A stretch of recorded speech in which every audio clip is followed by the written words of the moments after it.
So we're going to go for a walk, and then we're going to talk about, while we're on our walk, our favorite upgrades to our trailer. Will do. And the truck. And the truck. Awesome.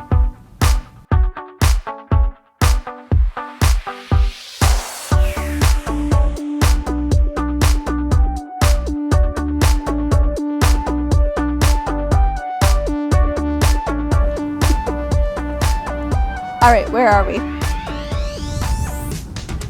We're in Swan Lake Princeton. Nature Reserve. Swan Lake Nature Reserve. How long of a, this is a walk. You can't call this a hike, it's a walk. How long? 3.4 kilometers, I think. 3.4. It is quite pretty up here. Nice rolling grass hills. What do you think, Debbie? It's really pretty.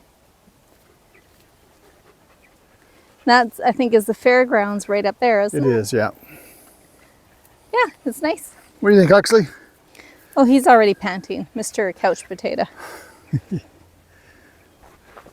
What are some of your favorite things, some of your favorite upgrades that we've done? Well, first that comes to mind would be Level Mate Pro. Because we use that every single time we pull in, even on a what looks to be a relatively level site. We turn on Level Mate Pro before we leave our previous destination. We do. And we use it every time. Along with Level Mate Pro, we also use our Anderson leveling blocks to help level us up. So the risers, those things are pretty cool. Those two things go well. Come on, Hux, buddy. We'll show you some of it in action. So we have our Level Mate Pro located up here. And there's a little toggle switch on the bottom. You just turn it on and it beeps to let you know that it's on.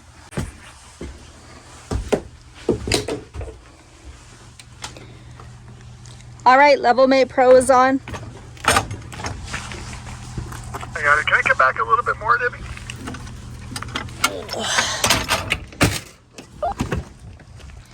Yes, you can. Ready to come back? Yes, you have lots of room to come back. That's 0 there, all the way around. Can I get you to just say that again? I think we're okay. We're at zeros. Awesome. Okay. So the really cool thing about Level Mate Pro is that Curtis is in the truck and he can look at Level Mate Pro and see the best spot to stop at. What are some of our upgrades or improvements? Let's go, Lou. Psst. Some improvements that you would list. I think when it comes to game changers, the power upgrade was a true game changer upgrade. Oh, hugely. Because then we're able to have that power we need to be able to leave the dogs behind with air conditioning within reason, unless it's crazy, crazy hot and the air conditioner have to run tons, but it gives us a window to leave the dogs behind. Yes. And plus be able to have that solar and the big batteries. That's a game changer for sure. Yeah, and it gives just a peace of mind that it's okay if we don't have power, we're still okay. We have been living absolutely free other than our propane.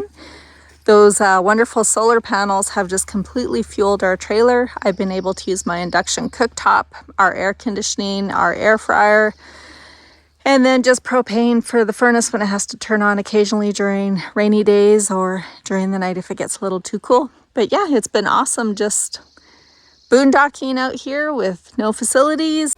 So for me, it is definitely our wastewater, freshwater setup that we have for dry camping.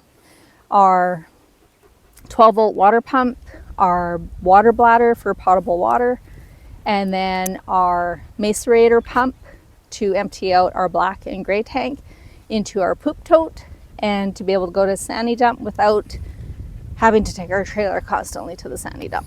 Yeah, it was a nice change. We also have a couple gray bladders that if we are at distance where the sandy dump's quite a ways, we can fill the bladders up with gray water only.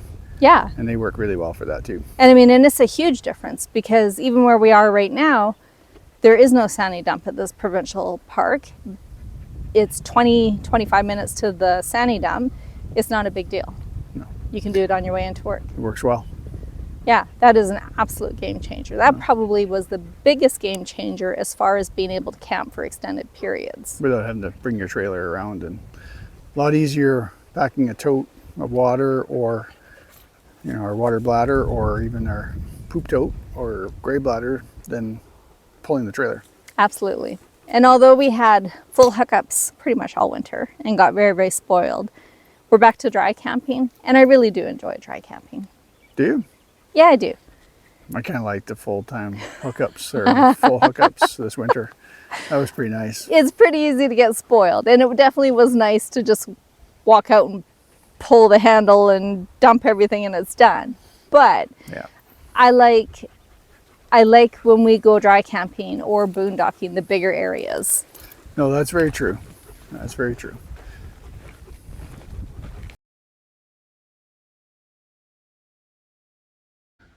So just setting up our water pump, our little portable water pump there, to be able to take the water from the bladder that we got filled and fill up our water tank in our trailer. And this simply is just a 12-volt pump there. I have a harness that I hook up to. So this thing works really well. It does have a flush port on it, but we always do our black first and then open up our gray, and then that way it's just gray water flushing this out. And flushing the line out before we put it into the bladder. So black only goes into our little poop tote.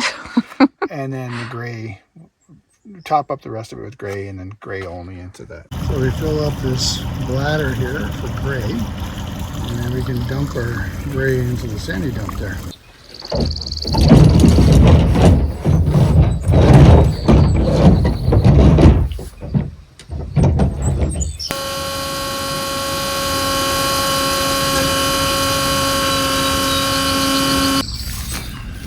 So once the black is ran, I'll use gray water now to fill the balance of the tank up. It also flushes out our line, so we're not putting any black into our gray bladders at all. Only the black stays in that little wagon there. So to dump it, I just kind of pull that wagon out to the edge and hook up a normal standard sewer hose. I did my vent cap. You probably noticed I have that clear 90 on top of the tank there. Just do that for visibility. Little Bambi. So Debbie, what about the truck? Truck's part of our RV life when it comes to, there's that deer ripping through there. All the reeds are all crinkly from being dry, and that's the So we did two things to the truck: our Diamondback cover and our airbags. The airbags are wonderful. Just keeps it level and handles the same. It's not on the handles better, I think. Well, you're not on the overrides either. That little squeaky sound off the overrides just drive me crazy. So that part's nice. So one of the things we got installed were airbags. Now the truck, this is a heavier GVW F350. They could handle the weight, no issues, but what I hated was when it was touching on the overloads, that squeaking kind of a sound. And this truck has a lift, so one advantage was with the airbags was with all the tongue weight, we had about 1,500 pounds plus the tongue weight, you could just level it up. So that's what we did. We put airbags in, also installed a ARB dual air compressor. I'll show you that. So a little weathered now from our Canadian salt and such, but that is the dual ARB air compressor. And we do have a Viair tank as well, so that part's nice. And there is that air horn, which is really nice. Very loud. We love it. I love it anyways. So we had our controller for the airbags mounted here, and really it's straightforward and so simple. We measured this truck for how it was sitting and to keep it level from the front, and we found out that we put, with the trailer on, we put 58 pounds. But the other thing I found out, if you go to 40 pounds air and then you throw the trailer on there, it actually will go to 58. So maybe a slight adjustment, but that easy. And to dump that air after you got the trailer disconnected. So we do have an air check there, and I bought a 50-foot lay flat air hose, which is really nice. It doesn't take up much room, and you can actually air up your tires or whatever you may have to do on the trailer or anything, or help somebody out on the side of the road. I quite like the feature. It's nice. I originally wanted them to mount that up here to get out of the weather, and they didn't get that memo. This year, last year, we had just our original manufacturing equipment fuel tank. Mm-hmm. Right? The one that we started with that, right? Yes. Which was how many gallons? Small, like 32 or not even. And our current one is 60? Yes. Yeah. So how much of a difference do you think that made for us traveling this year? Oh, we could travel a full day pulling, even mountains, and not have to worry about fuel. It was phenomenal. Like, I think we only pulled into a fueling station with our trailer behind us 2 or 3 times. Yeah. And the rest of the time it was, we would get set up and then go do whatever we were going to do and get fuel. Yeah. So the sun is very bright, so I'm going to be squinting. One of the things that we did, which is a complete upgrade, but a game changer, was the Starlink. Now, when we're in a treat site like we are now, the Starlink doesn't work when it's mounted on the trailer. Debbie will show you what that looks like at the mount.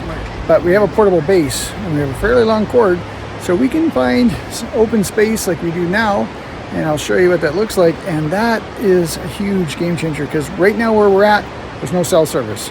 So I couldn't even conduct business, we couldn't answer phone calls, nothing. But with Starlink, we have Wi-Fi calling, and it works very well. So there's a fair amount of trees here, and normally we would have it on the roof there, but it won't work. But by moving the portable base, it doesn't take much. You have open sky. So what we did to make this easy is inside where our Starlink router is, connects to a bulkhead fitting. And we just quite simply have this connection that plugs in. We just got the cable cut, put a couple Cat 6 cables, LAN cables in there, connectors, and it just simply turns off. It's just a compression thing. It turns out, and pull it out, and boom, put this cap back on, and you're ready to go. So it's not just a stroll. We've climbed hill after hill after hill. It's not terrible. It's totally not. It's not easy, hard. But it's got some hills to it. It's got some hills that we're huffing and puffing. Beautiful, but we gained some elevation. Yeah, you look around, you know, you're going up and down several sets of hills. We started off way down there, so we're coming up, and then where we go, we're not sure. We go around, and I think we go back down by the lake and then down. And back up to the truck.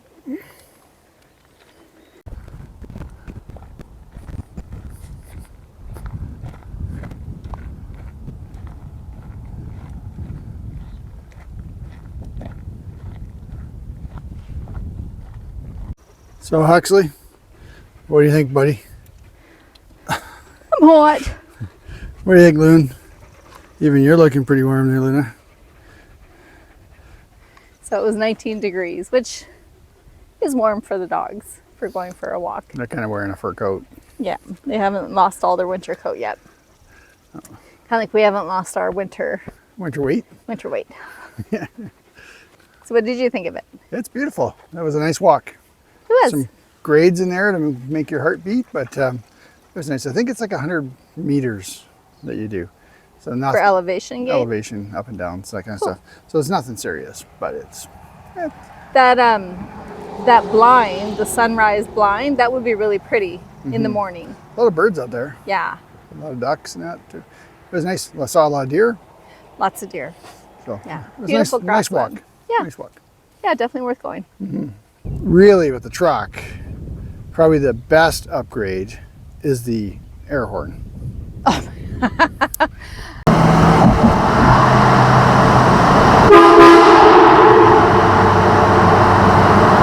There's a cyclist. Probably just gave him a heart attack.